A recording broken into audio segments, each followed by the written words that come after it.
কলকাতার ভিড়, tram line, ছোট ছোট ঘর।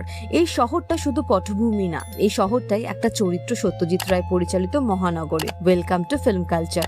গল্পের কেন্দ্রে আরতি, এক সাধারণ মধ্যবিত্ত গৃহবধূ যে বাধ্য হয়ে চাকরি নেয় সংসারে টানাপোড়েন সামলাতে। কিন্তু এই চাকরি নেওয়াটাই গল্প না, এটা এক মানসিক যাত্রা। স্বামী সুব্রতর দ্বিধা, শ্বশুরের পুরনো মূল্যবোধ আর সমাজের চোখ, সব মিলিয়ে আরতির প্রতিটা পদক্ষেপ হয়ে ওঠে সাইলেন্ট রেবেলিয়ন।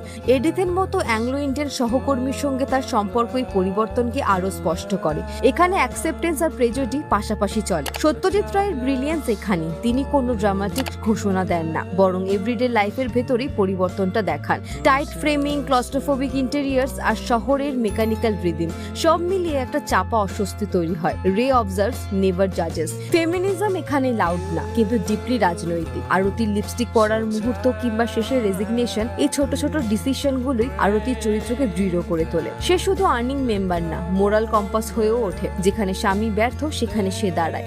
এই কারণেই মহানগর সময়ের বাইরে, ষাটের কলকাতা হলেও আজকের শহরেও একই প্রশ্ন: নারীর স্বাধীনতা কি শুধুই অর্থনৈতিক, না সামাজিক স্বীকৃতিরও প্রয়োজন?